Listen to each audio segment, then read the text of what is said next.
is so good to be with you all today. I just have to say, the energy out in the hub, the energy all day today, out on the beautiful lawn last night. I was making my dry rub.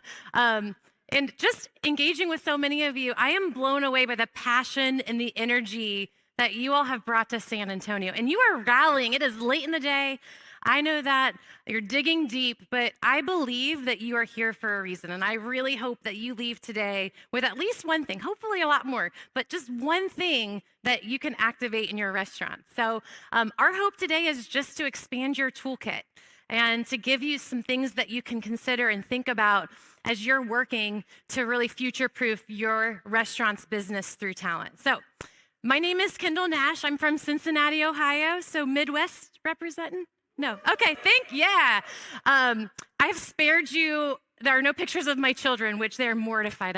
I put them up any chance I get. And more recently, I will say I am 110% a dog mom now. Very proud of Kiwi, my puppy. I've spared you those pictures too, but just know that she is with me in my heart.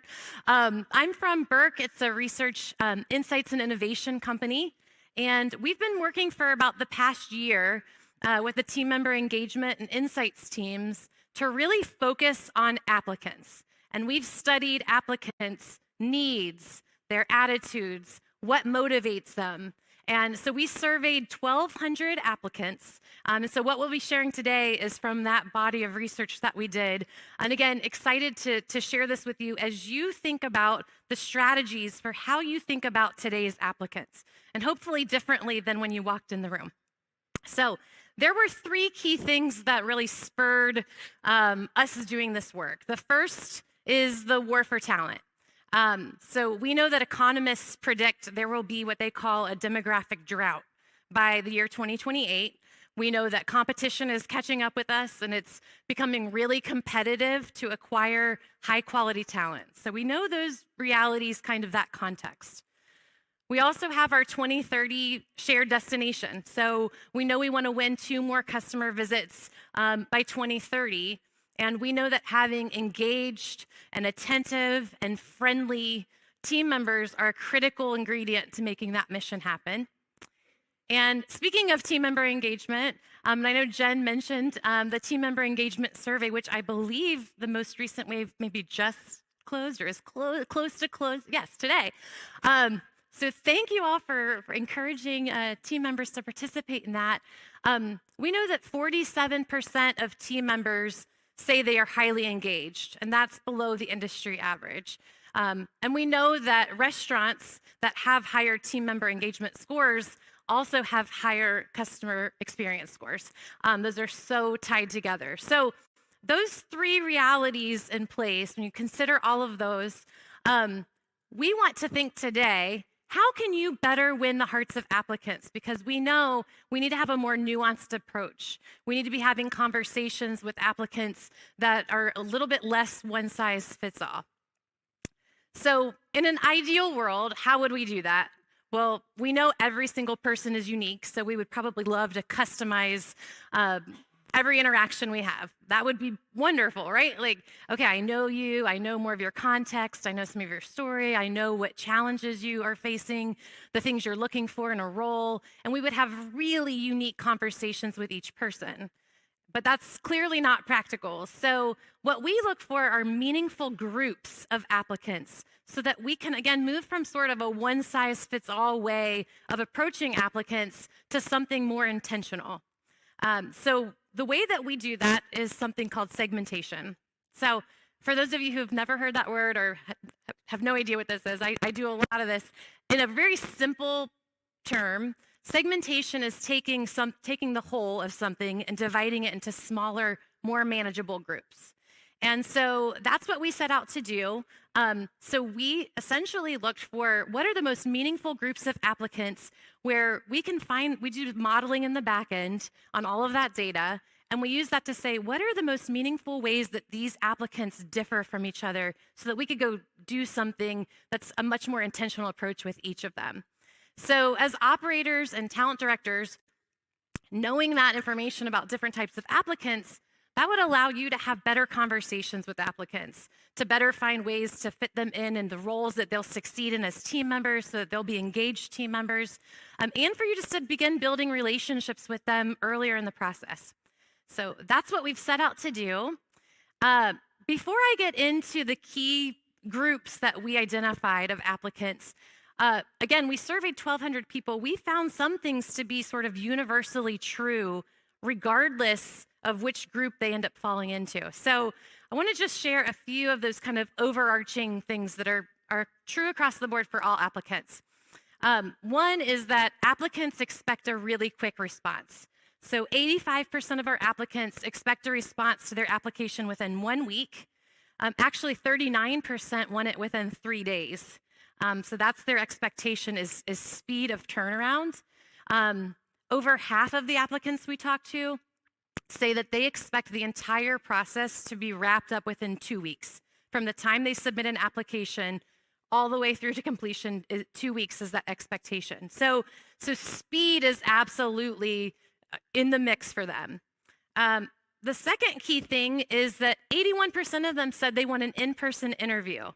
So even though there's a lot of things in our kind of world and culture that might suggest a shift toward wanting some technology-enabled interactions, 81% said that they want an in-person interview. And most of those that we surveyed said that they expect there to be 1 to 2 interviews.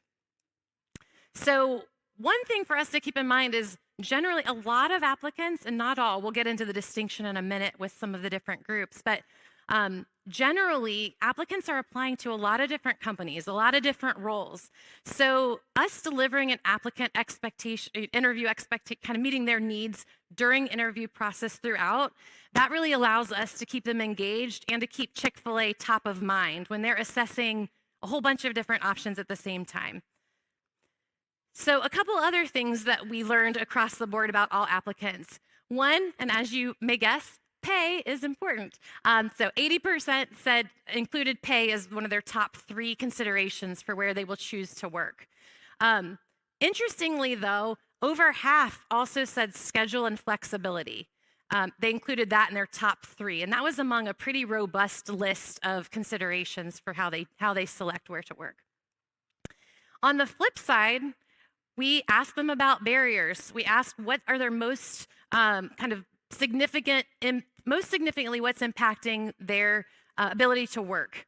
And you can see over a third said stress or burnout, which kind of, as I was reflecting on this, I was looking through the little event booklet, and I saw in here, it says only 18% of employees in effective organizations report burnout compared to 57% in ineffective ones. And so it really just made me think what an opportunity we have to fill a gap when we see those kind of numbers. 28% mentioned a lack of reliable transportation, and a quarter mentioned unpredictable or inconsistent work schedules as significantly impacting their ability to work. So before we get into the specific types of applicants, we just want to give you a moment. At the ends of the rows, there should be a little pile of papers. So if you can kind of start spreading those amongst your row, take a look at this sheet, and we're going to look at the side that's mostly blue on the top. That's where we'll start. And these are just, right now, what you'll be looking at on that page are the pieces of information that I just shared with you. So you'll see all those numbers we just went through. And what we would love for you to do is just to take a moment, and you'll see a little prompt down at the bottom. It says, ideas for better serving and converting all applicants. And so I just want to ask you to think about, when you kind of reflect on some of this information that's true across all applicants, what are ways that we could better serve applicants? Just, again, keeping the context and their realities of what they've mentioned here in mind. So you might think of something like immediately comes to mind. That's great. Capture that. We would challenge you to kind of push yourself. Try to get at least 3. You might get more. That's great. But really kind of push yourself to think a little bit harder and look at some of these different facts that we just shared. So we'll have the maestro put a little thinking music on for you. We'll take just 3 minutes. So we're kind of speed thinking and speed writing. What are ways that we could better serve all applicants knowing this information? So we'll go ahead and give you a minute to do that.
sunsets. You're the one walking in my head. Oh, mountain skies, yeah.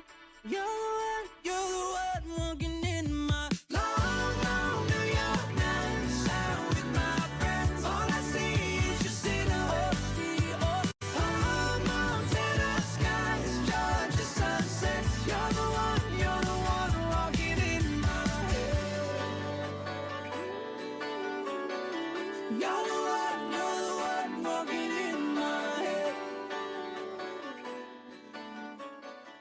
You're the one walking in my head.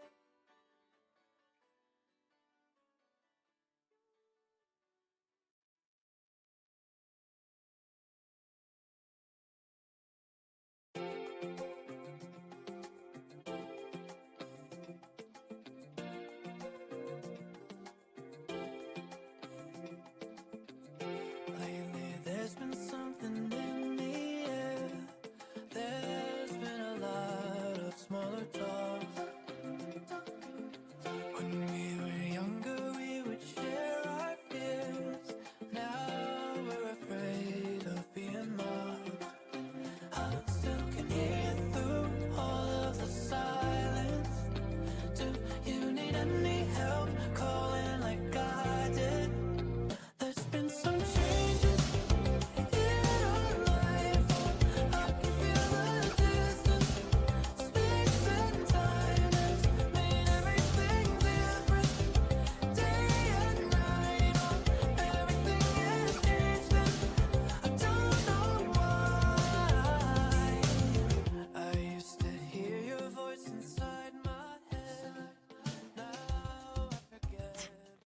All right, we'll come back together. Thank you all for doing that. We thought just before we start getting into the differences across all of these applicants, it would be good just to take a moment to think collectively about how we can serve all applicants. So now let's get into how these applicants differ from each other. So we identified 4 key groups of applicants. We have the fast-paced challenger, behind-the-scenes builders, career climbers, and ease-oriented achievers. So I'm going to go through each of these. On the back side of your paper, we have listed all 4 of those groups. So you'll see them here. And then there's a little box underneath each that just for you to capture notes. So I'm going to share descriptions of all 4 of these types of segments. And I just want you to capture, as I go through them, anything that stands out to you. As I go through the descriptions, one thing to note is that these should feel very familiar to you. So when we do a segmentation study, you should be able to think of recent discussions you've had with applicants or maybe team members who have recently joined who recently were applicants. And you should be able to maybe think of people who kind of fit in those buckets mentally. So that's a great kind of conceptual exercise to do as I go through these. Ideally, as we go through, you'd also start to think about types of questions and how you might engage with different types of applicants to understand some of these things about them during the interviewing process.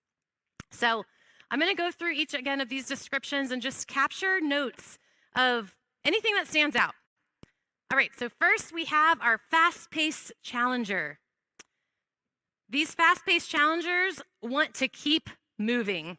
They enjoy a challenge, and they are looking for a job that gives them a very fast pace. That's super important to them, that they are constantly in motion. So they want a role that keeps them moving, and it's really important to them that they don't feel like they've taken a job where they're going to get bored. So that's like super high on their list when we talk about attitudes and motivations for the job. They're more likely to prefer varied roles at work versus just one role to focus on. So they don't want to feel kind of pigeonholed into one role when they could be serving multiple things and have that variation in their day. So they want to keep on moving. They're focused on the right now. So they're working to make money now, and they're focused on their daily needs, more so than thinking about, they're not super focused on career development or moving into new roles. They're sort of looking at the here and now. And really important for this particular group is they'd love to start today. The sooner, the better. So they're looking for opportunities where they can start as soon as possible. If they have multiple options available to them, they will prioritize the job where they can get up and in motion sooner over one that might feel like a better longer term fit. So their priorities are much more kind of the here and now focus. If the pay is right, the schedule works, it fits for their life, they'd like to start as soon as you will have them. So this particular target, they're ready to get going. Again, they're focused on the here and now, and they want a lot of variation in their job. The second type of applicant we have is the behind the scenes builder. So the behind the scenes builder, they want predictability. So they are looking for routine. They want to know what to expect coming in for a job, and that's what they want to be doing when they come in. They don't want that to deviate from day to day or within a given shift. So they are much more focused on predictability and high contrast to the fast-paced challenger. The behind the scenes builder wants to complete the task. That's really important to them. That's one of their motivations, is to really complete things. They want to do them well. They prefer a slower pace. So whereas that fast-paced challenger kind of gets energized by a frenetic pace, the behind the scenes builder prefers a slower pace that allows them to really focus, to get things done, and to do them well. They're not looking for big challenges per se. Not to say that they wouldn't rise to the occasion if the demands of the job require it or there's a challenge in front of them, but they're not out kind of seeking it. That's not a source of fulfillment for them in the way that it might be for the fast-paced challenger. And finally, they are focused on the short term. So they're still trying to figure out what they want to do in terms of a career. They're more focused on their immediate needs and making money versus forward focused. So what you see from this one, both of these first two segments, is they're much more focused on kind of today, whereas the next two that we're about to look at are much more kind of future focused. The third one is career climber. So the career climber, they want to be challenged with a whole mix of things. They like to switch things up throughout the day. They like the variation. Similar to the fast-paced challenger in that they like to have varied roles, but the fast-paced challenger, if you recall, they do that because they don't want to get bored. The career climber wants to do that just so they can expand their experiences. So they're just looking to kind of cultivate little experiences wherever they can, and so they want more challenges from that perspective. They want a path to grow their goals. So again, they're very focused on career growth. They have clear goals, and they have a desire to move into new roles. So they're not satisfied with, here's the knowledge and skills I have today. They just want to keep soaking up. Give me more skills, give me more knowledge. So they're looking for those things, again, because they're very career focused. And finally, they want you to show them where they fit. So interesting about this particular group of applicants, they take their time to decide. They're not just going to take like the first good offer that they get, because they are kind of looking longer term. So they're more likely to spend an extended time on their application, versus they're not the ones that are going to say, I'm not going to do this application because you're asking a lot of me up front. They're willing to invest the time because, again, they're seeing this as a pathway for career growth. And then finally, we'll round out with the ease-oriented achievers. So this particular group of applicants, they want to grow into new roles. So again, they're also forward-focused, but it's a little bit less about kind of career orientation and more about what are the opportunities that this job will give me in terms of growing into different roles in the future. They're actually more flexible on pay and schedule if they are confident that they'll have opportunities for different roles in the future. So that's a key kind of motivator for them. They need to see why this is the best opportunity. If I have all these options available to me, they're very intentional about making sure that they're picking the one that feels right to them. And for this particular segment, company culture is more important than any of the other segments that I mentioned. Really important to them. They want to engage with other people. They prioritize in-person interactions whenever they can, and they're very selective in where they apply. So some of the other segments we talked about might kind of spread their applications in a wider pool of places. This particular group, they're very focused. You check these boxes, and then you're in my selective kind of criteria for where I'm going to apply. So they're applying to a much smaller subset of opportunities. And then finally, for this crew, they like to settle in and get the job done. So really important to them is clarity of role. They focus on knowing what the expectation is of the role so that they can do it well. They want to be able to tackle a task, get it done. They're not seeking out new challenges unless it's part of a new role that's been defined for them. So again, they're not shying away from challenge, but they want very clear distinction of what their role is so that they can do it at a very high level. This applicant's main motivation is making a positive impact through their work. So more so than just the monetary benefits of having a job, they want to know that they made an impact. And so where they choose to work really matters for them to be able to feel like they're doing that. So those are the 4 key applicant groups. And really understanding each of them will help you to distinguish yourself as they're assessing opportunities. So here they all are as they've successfully become attentive, friendly, engaged team members. But as we look at these differences and these nuances between each of these particular applicant groups, it really gives us opportunities, again, to have better relationships with them, have better conversations with them, to think about the questions we ask and how we might try to unpack a little bit to dig and figure out who they are when we're in an interviewing situation. So I want to invite Jen back up, and we want to spend a little bit of time thinking about how do we approach each of these applicant segments and applicant types with intention. Awesome. Thank you so much, Kendall. That was incredibly insightful. It's so awesome to think how we can cater to the hearts of applicants and directly speak to their needs by just getting to know them for a few minutes. We're gonna, as Kendall mentioned, we're gonna give you some time to think through this information and how these different types of applicants might actually cause you to impact your unique talent strategy that you employ at your restaurant. So using this side of the workshop or the worksheet with the different groups on it, we're gonna spend a good 10 or so minutes just kind of workshopping how we can cater the hiring process, even in small ways, to align with the needs and motivations of these different groups.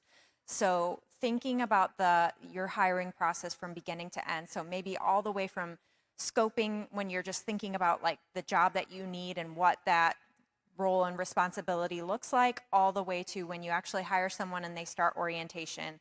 So some questions you might ask yourself as you think through this is, how might I find or source these candidates differently than I normally would? Or how can I tailor communications during the application process? Ask different questions or set better expectations in the interview. For example, thinking about those fast-paced challengers and they just want something now. They're scrolling through a bunch of jobs on Indeed, and they want to start today. They want to get going. How are you going to write a job description that really stands out to them in the sea of jobs that are out there? Or thinking about these ease-oriented achievers we just talked about who are I want to make a positive impact. Culture is super important to me. I don't want to take just anything.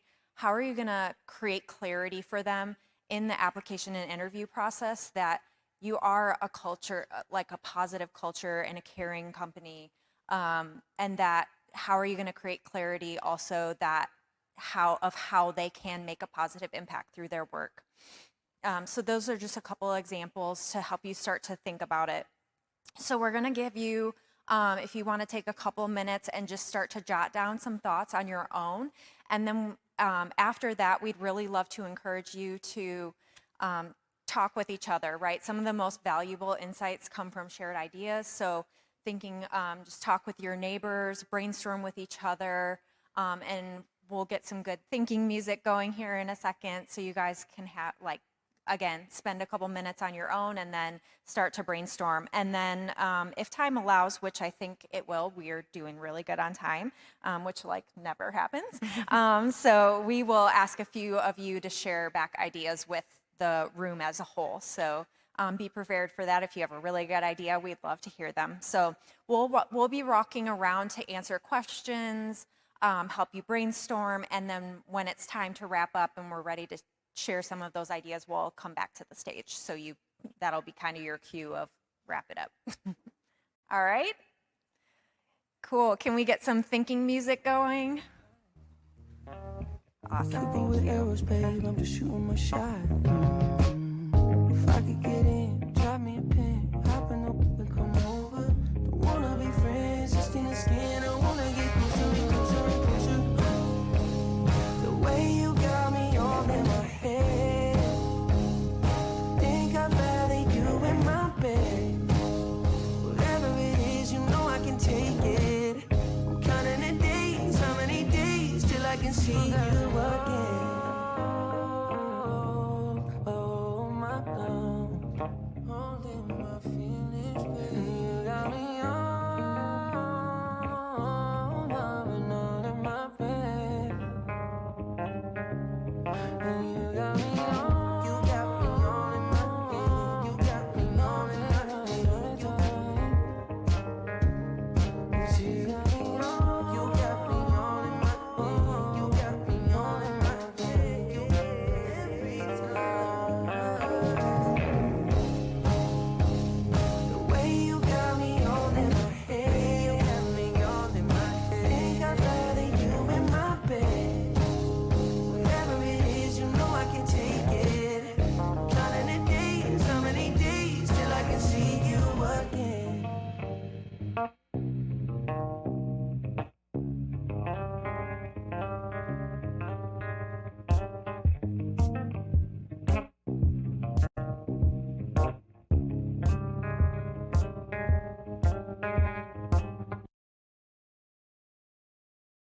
Talk to me, talk to me. Talk to me, talk to me. Looks like we're making up for lost time. Need you to spell it out for me. Bossing over on all night. It's like a type of alchemy. Introduce me to your best friend.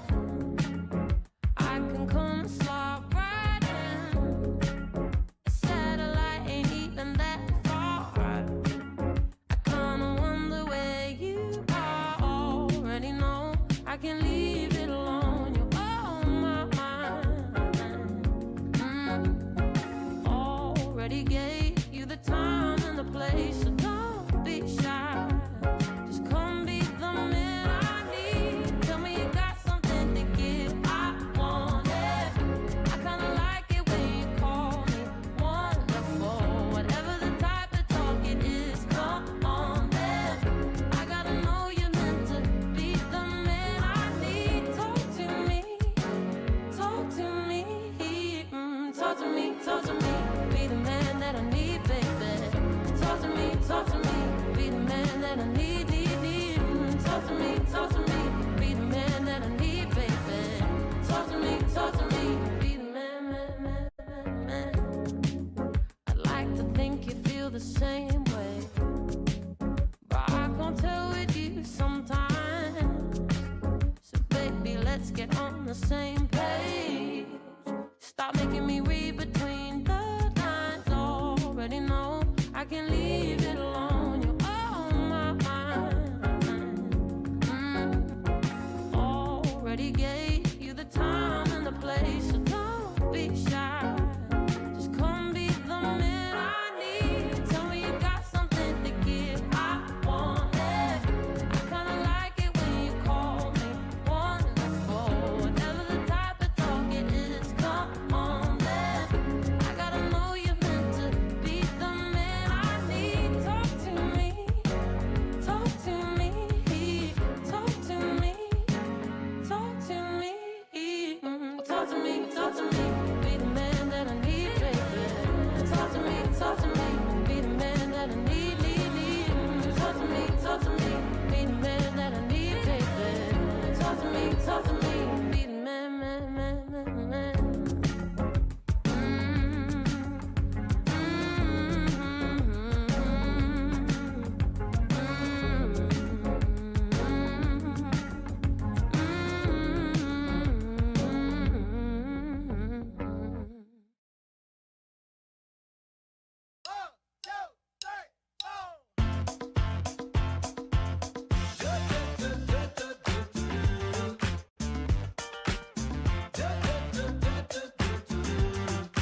so intrigued. But what good is beauty if your booty can't find the beach? I don't wanna know, girl, so please don't do that to me.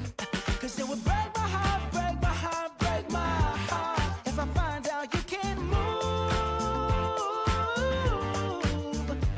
You better show me now, show me now, show me now. Cause when I take it to the floor, ooh, you gotta get down. You know what to do. Hey, Mr. DJ,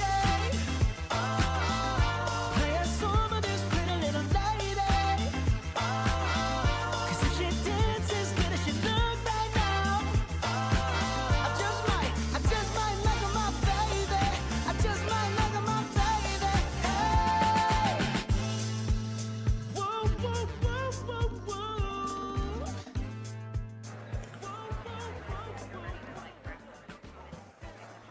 Okay, perfect. All right.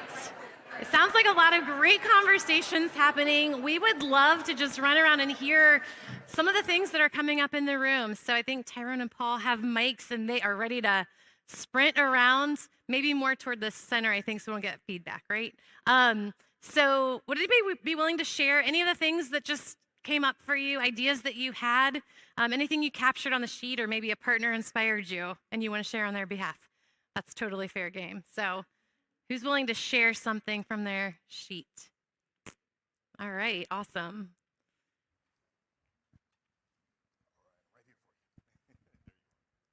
Do I have to stand up? Stand on up, yeah. Okay. So one of the things Oh. I had on mine. Can you share your location and role sorry. also? Sorry. I'm Christy. I'm from Central Florida. I'm the HR Yeah. director. Thank you. Thank you. So one of the things that I wrote on mine was treat them like a customer. I think sometimes we look at applicants as not a customer, but I think if we look at them through that same context, how we look at CEM scores and those same things, if we look at an applicant that way, we might get the same kind of results that we do with our CEM scores. I love that. And in fact, some of the conversation we've had related to this idea of building relationship with applicants, regardless of the outcome, they're our customer, right? So I love that perspective. And if we just put that in same intentionality, layer it on, I think that's such a great lens. That's awesome. Who else has some other things that you share? Yeah.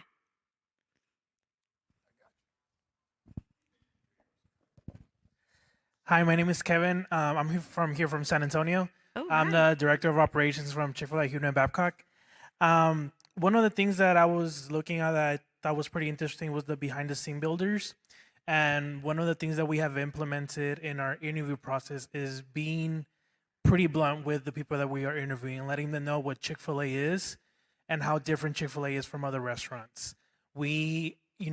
Our customers expect fast service and they expect fresh food. They don't expect only fast food or only fresh food. They expect both of them at the same time.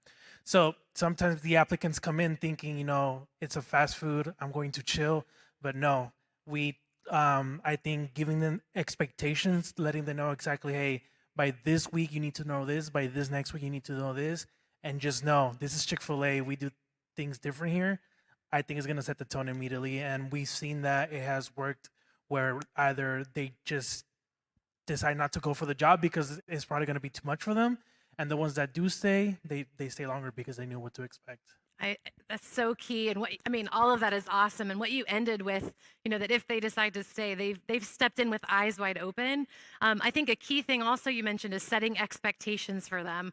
And so that particular group, they like having those expectations set. So having those good, clear conversations are really, really fruitful. That's awesome. All right. Who else has something else you can share? Yeah. Should I stay? Sure. Okay. My name is Abraham. I'm the training director in Laredo, Texas. I never realized that there really is like 4 different kinds of applicants that come in. Some blow my mind, like the fast-paced challengers. They come in, they train, they're like, boom, they're good at everything already. They want to be challenged. But I think the career climbers was something that I wanted to focus on. Not everyone, there's a focus today, not everyone may stay at Chick-fil-A. And that's okay, right? Some people have clear goals. They have careers that they want to follow. But at Chick-fil-A, do we give them the skills that help them to become better people and have the better skills for their future career. So a goal of mine is to ask more, questions about what they want to do in their future, what career do they want to follow, and then help them and describe how working here at Chick-fil-A could benefit them in the future with their career. That's awesome. Thank you for sharing that. Yeah, and I think the idea too, I mean, again, these were applicants. So whether it's a career that kind of stays within Chick-fil-A or just in general, if they see this, hey, this is a great place to build leadership skills, a great place to foster skills that I know will transfer and serve me in so many ways. I mean, that spurs really great conversations. That's awesome. Great. What else? What else do we have? Yep, up here in the front. We're giving Tyrone the run here. Hi, my name's Mish. I'm from Chick-fil-A Cascade, Grand Rapids, Michigan, serving as Director of Operations there. Clapping, that's great, from Michigan. All right. We were talking about some of the stats that go with it, like the 3% that actually get hired. And we were thinking about who actually comes into our door for the interview process. And we'll put out the application and everything, and we'll read through all of that. But how many of these people are we actually seeing? So we kind of thought our current modus operandi is just 3 to 4 o'clock on a Wednesday. That's our slot, because you can set it on WorkStream. And so we make that work for us within our schedule. And so we then thought, okay, if we want to treat them like the guests, let's meet them on their turf, open up some of that time throughout the week, give them different times so that we can get that larger pool. Are we actually limiting our 4% down to 3% or our 3% down to 2% because we're so limited on the time that we give them that they can come in? So we thought about doing that, opening up our schedule a little bit more, but then also using our other leaders. As Craig Rochelle was very clearly taught us, he only interviews his assistant director, his direct report person. And so utilizing our leaders to help us do those interviews, maybe do the 2-step interview after that. But yeah, that was what we thought. Awesome. That's great. And I think that perspective shift, I mean, man, when you mentioned that, I'm just thinking like, that's huge. And I know that feels like a big shift and that requires some things on your part, but kind of to that point from the very beginning. And like you said, treating them as guests, and how would you approach this if you had that mindset? I think that's really awesome. Great thought. Cool. Do we have time for one more, or are we about wrapped? Okay. All right. I think we're gonna close with that. So Jen will come back to close our time. Very happy to stick around if anyone wants to dive in. I know I answered a few questions before about kind of how we approach this, but so good to meet you all, and thank you for your passion and energy for what you do.